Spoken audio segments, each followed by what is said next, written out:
ಬೆಳಗಾವಿ ಜಿಲ್ಲೆಯ ಖಾನಾಪುರ ತಾಲೂಕಿನಲ್ಲಿ ಸರಿಯಾದ ಬಸ್ ಸೌಕರ್ಯವಿಲ್ಲದೆ ವಿದ್ಯಾರ್ಥಿಗಳು ಹಾಗೂ ನಿರಂತರ ವಿದ್ಯುತ್ ಸಿಗದೆ ರೈತರು ಹೈರಾಣಾಗಿದ್ದಾರೆ. ಈ ಹಿನ್ನೆಲೆ ಕರ್ನಾಟಕ ರಕ್ಷಣಾ ವೇದಿಕೆಯ ಖಾನಾಪುರ ತಾಲೂಕು ಘಟಕದ ವತಿಯಿಂದ ಇಂದು ಬಿಡಿಯಲ್ಲಿ ಅಧಿಕಾರಿಗಳಿಗೆ ಮನವಿ ಸಲ್ಲಿಸಿ ಬಿಸಿ ಮುಟ್ಟಿಸಲಾಗಿದೆ. ಮೊದಲನೇದಾಗಿ ಸಾರಿಗೆ ಇಲಾಖೆಯ ನಿರ್ಲಕ್ಷ್ಯದ ವಿರುದ್ಧ ಕರವೇ ಕಾರ್ಯಕರ್ತರು ಆಕ್ರೋಶ ಹೊರಹಾಕಿದ್ದಾರೆ. ಖಾನಾಪುರ ತಾಲೂಕು ಗುಡ್ಡಗಾಡು ಪ್ರದೇಶಗಳಿಂದ ಕೂಡಿದ್ದು ಇಲ್ಲಿ ಸಂಚರಿಸ್ತಾ ಇರುವ ವಾಯುವ್ಯ ಕರ್ನಾಟಕ ಸಾರಿಗೆ ಸಂಸ್ಥೆಯ ಬಹುತೇಕ ಬಸ್ಗಳು ಹಳೆಯದಾಗಿದೆ. ಇದರಿಂದ ಬಸ್ಗಳು ಅರ್ಧ ಹಾದಿಯಲ್ಲೇ ಕೆಟ್ಟು ನಿಲ್ತಾ ಇದ್ದು ಪ್ರಯಾಣಿಕರು ಕೂಡ ಪರದಾಡುವಂತಾಗಿದೆ.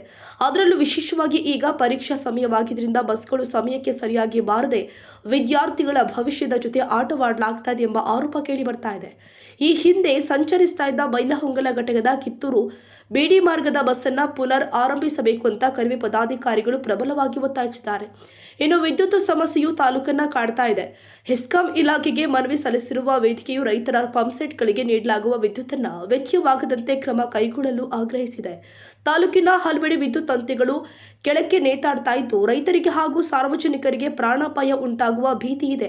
ಅಲ್ಲದೆ ಕೆಟ್ಟು ಹೋದ ಟ್ರಾನ್ಸ್ಫಾರ್ಮರ್ಗಳನ್ನು ಕೇವಲ 24 ಗಂಟೆಯೊಳಗೆ ದುರಸ್ತಿ ಮಾಡಬೇಕು ಮತ್ತು ಇಲಾಖೆಯಲ್ಲಿನ ಸಿಬ್ಬಂದಿ ಕೊರತೆಯನ್ನ ನೀಗಿಸಬೇಕು ಅಂತ ಒತ್ತಾಯ ಮಾಡಲಾಗಿದೆ.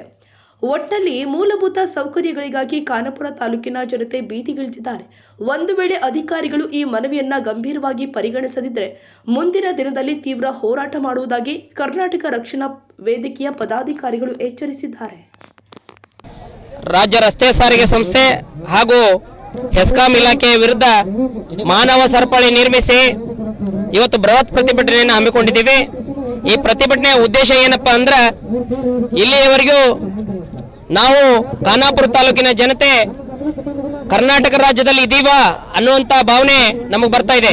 ಯಾಕಂತ ಹೇಳಿದ್ರೆ ಕರ್ನಾಟಕ ರಾಜ್ಯದಲ್ಲಿರುವ ಬೇರೆ ತಾಲೂಕುಗಳಿಗೆ ಬೆನ್ನೆ, ನಮ್ಮ ತಾಲೂಕಿಗೆ ಮಾತ್ರ ಸುಣ್ಣ ಅನ್ನುವಂತ ಪರಿಸ್ಥಿತಿ ನಿರ್ಮಾಣ ಆಗಿದೆ. ಯಾಕಂತ ಹೇಳಿದ್ರೆ ಇಡೀ ರಾಜ್ಯದಲ್ಲಿ ಉಪಯೋಗಿಸಿ ಬಿಟ್ಟಿರುವಂತ ಹಳೆಯ ಗುಜರಿ ಬಸ್ಗಳನ್ನು ತಂದು ನಮ್ಮ ತಾಲೂಕಿಗೆ ಕೊಡ್ತಾರೆ.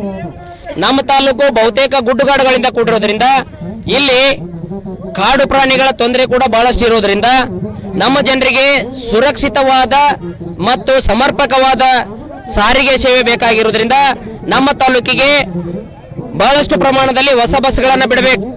ಈ ಹೊಸ ಬಸ್ಗಳನ್ನು ಬಿಡೋದ್ರಿಂದ ಸಮಯಕ್ಕೆ ಸರಿಯಾಗಿ ಮತ್ತು ಸುರಕ್ಷಿತವಾಗಿ ನಮ್ಮ ಜನ ಮನೆಗಳಿಗೆ ಮತ್ತು ಕಚೇರಿಗಳಿಗೆ ಹಾಗೂ ತಮ್ಮ ಕೆಲಸಗಳಿಗೆ ತಲುಪಲಿಕ್ಕೆ ಸಾಧ್ಯ ಆಗ್ತದೆ. ಆದ್ದರಿಂದ ಈ ರಸ್ತೆ ಸಾರಿಗೆ ಸಂಸ್ಥೆಯವರು ನಮ್ಮ ತಾಲೂಕಿಗೆ ಅಧಿಕ ಪ್ರಮಾಣದಲ್ಲಿ ಹೊಸ ಬಸ್ಗಳನ್ನು ಬಿಡಬೇಕು. ಅದರ ಜೊತೆಗೆ ಈ ಬಿಡಿ ಕಿತ್ತೂರು